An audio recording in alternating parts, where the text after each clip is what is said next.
అదరగొట్టే కారం రంగు రుచి ఆచి కారం పొడి. ఒకప్పుడు డిసెంబర్ అంటే అన్ సీజన్. అప్పుడు సినిమాలు విడుదల చేసుకోవడానికి భయపడేవాళ్ళు నిర్మాతలు.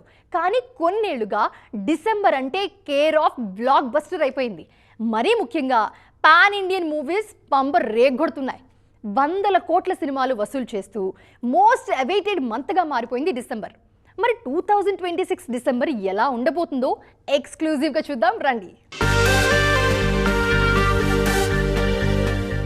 డిసెంబర్ బాక్సాఫీస్ కి పూనకాలు తెప్పిస్తోంది. ఏడాదితో పనిలేదు. కొన్నేళ్లుగా డిసెంబర్లో వచ్చిన సినిమాలు దుమ్ము దులిపేస్తున్నాయి. వాటి ఇంపాక్ట్ మామూలుగా ఉండట్లేదు. తాజాగా దురంధర్ సైతం 2025 డిసెంబర్ 5న విడుదలై 1350 కోట్ల వరకు వసూలు చేసింది.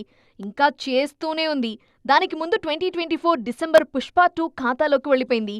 2024 డిసెంబర్ 4న విడుదలైన పుష్ప 2 ప్రపంచవ్యాప్తంగా 1800 కోట్ల వరకు వసూలు చేసింది. పుష్ప పార్ట్ 1 కూడా 2021 డిసెంబర్లో విడుదలైంది. ఇక 2023 డిసెంబర్ 1న వచ్చిన యానిమల్ ఏకంగా 900 కోట్ల వరకు వసూలు చేసింది.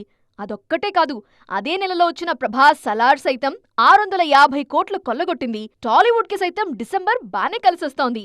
కరోనాతో థియేటర్లు మూతపడిన వేళ అఖండ వచ్చి రఫ్ఫాడించింది ఇదే డిసెంబర్లోనే.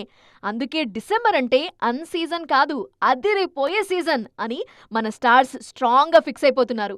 అందుకే 2026 డిసెంబర్ పై అందరికంటే ముందే కర్చీఫ్ వేశారు విజయ్ దేవరకొండ. ఆయన రౌడీ జనార్దన వచ్చేది అదే నెలలోనే. 2026 డిసెంబర్ కోసం ఇప్పట్నుంచే పోటీ మొదలైంది. అన్నీ అనుకున్నట్టు జరిగితే ప్రభాస్ స్పిరిట్, షారుఖ్ ఖాన్ కింగ్ సినిమాలు డిసెంబర్లోనే రావచ్చు. 2023 డిసెంబర్లో సలార్, డంకీ ఒకే రోజు విడుదలయ్యాయి. రెబెల్ స్టార్ దెబ్బకి అప్పుడు కింగ్ ఖాన్ కి షాక్ తప్పలేదు. 2026లోనూ వార్ రిపీట్ అయ్యేలా కనిపిస్తోంది.